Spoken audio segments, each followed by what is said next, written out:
Chemotherapy is a treatment using anti-cancer drugs to damage cancer cells so they can no longer divide or grow.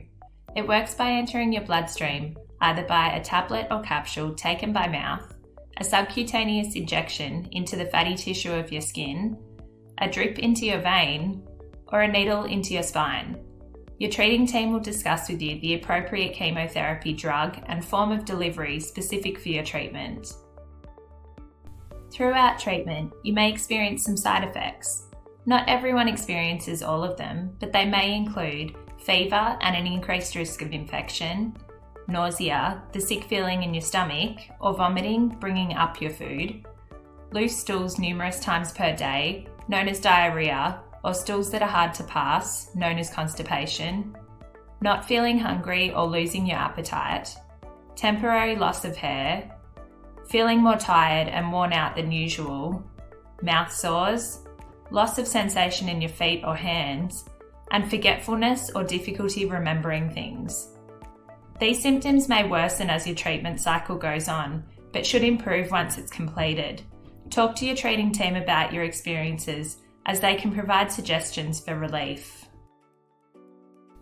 Treatment can cause changes in your blood count, which is why it's important you have regular blood tests as arranged by your treating team. Red blood cells carry oxygen around your body. You might feel tired, cold, or short of breath when these levels are low. White blood cells help fight infection.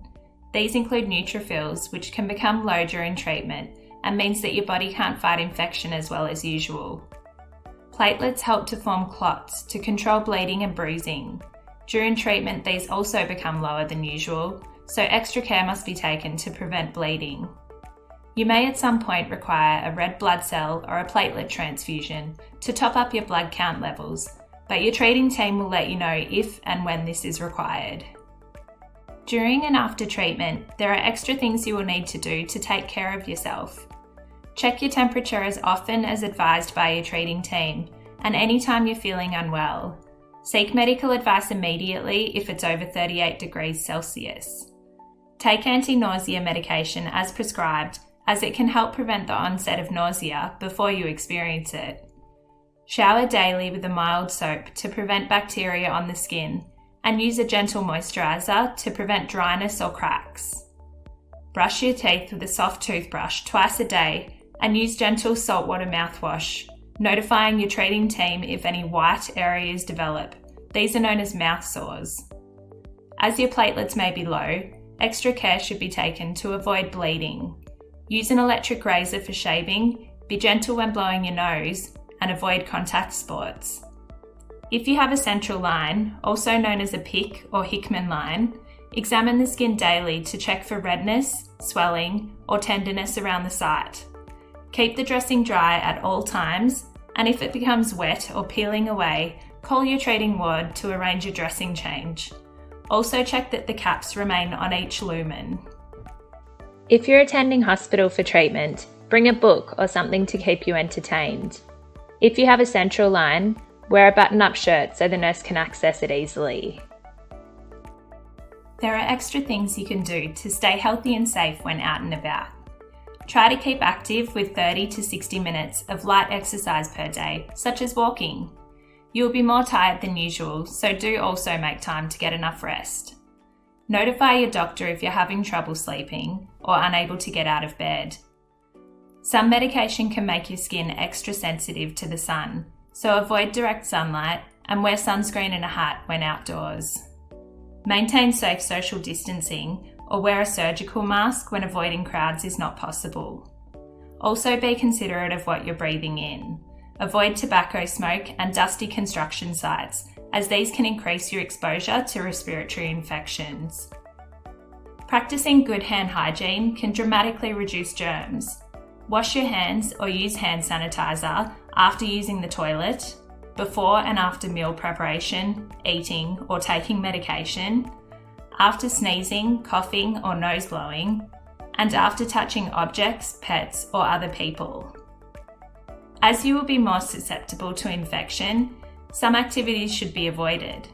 Stay away from others while they're unwell. Don't let pets lick your face or scratch you. Keep them clean and have someone else clean up their droppings. and avoid gardening as there is a lot of bacteria in soil. Finally, talk to your specialist about what vaccines you need, such as the flu vaccine, which can provide you with extra protection. Although you may experience a decreased appetite and changes to your taste and smell, it's important to choose foods that will help in regaining strength. You also need to stay hydrated with at least 2 litres of caffeine-free fluids per day, unless your doctor has restricted your fluid intake. Small meals regularly or eating plain foods is better than having nothing at all. During treatment and while your immune system is compromised, additional food safety measures should be taken to reduce your risk of infection. A low bacteria diet should be followed by avoiding the following: raw or undercooked meat, poultry, seafood or eggs, including runny yolks, sandwich, cured or highly processed meats, including those from the deli, unpasteurised dairy products, soft cheeses and anything with mould in it, and food past its best before date. It's essential to avoid contamination by safely preparing foods. Be sure to wash your hands, surfaces, and equipment thoroughly, especially after preparing raw meat. Wash and peel raw fruit and vegetables, as bacteria can live on the skin. Thaw frozen foods in the fridge overnight rather than at room temperature or the microwave, and then cook until steaming hot. Don't defrost and refreeze food more than once. Cook meat until it's well done. Only eat food that has been freshly cooked and served immediately, and use leftovers within 1 to 2 days. Cancer treatment can cause changes to your physical appearance, fatigue, and hormonal changes, which may all affect your sexual drive. Touch, cuddling, and gentle massage are ways to connect and maintain intimacy without having intercourse. Treatment can also affect your fertility, sexual function, or a developing baby, which it's important to discuss with your doctor before treatment commences. After treatment, it's important not to assume that you're infertile without your doctor arranging for this to be medically verified. It's safe to resume intercourse once your white cells are above 1 and your platelet count above 50.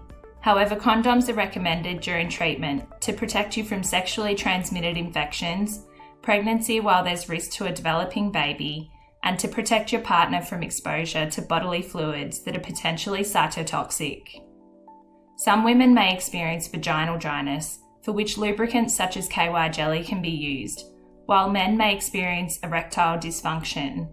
Notify your treating team if these symptoms are ongoing. Chemotherapy medication is cytotoxic. For 7 days after treatment, your bodily fluids, which include sweat, vomit, urine and faeces, can contain traces of chemotherapy, and exposure can be damaging to people who don't have cancer. It's important to follow safety guidelines for 7 days after each treatment of chemotherapy to avoid exposing others. Put the lid down when flushing the toilet to avoid splashing, and flush twice. Clothing or linen soiled in bodily fluids should be washed separately on a maximum cycle. Everything else can be safely combined with another person's load. If you spill chemotherapy medication or any bodily fluids, put on gloves and clean by soaking it up with a paper towel, cleaning the area with warm soapy water and a disposable cloth, and then rinsing with cold water. Double bag any rubbish that comes into contact with the chemotherapy or bodily fluids. If you can't swallow your chemotherapy tablets whole, speak to your pharmacist or doctor. They must not be crushed, chewed, or cut. Store chemotherapy medications as directed by your doctor or pharmacist. Do not keep them in a pill organiser, and make sure they're kept out of reach of children. Return any unused medication to the pharmacy for correct disposal. Pregnant and family members can still visit, but should take extra care to avoid contact with any cytotoxic bodily fluids. There are some symptoms that you should seek help urgently for by attending the emergency department immediately.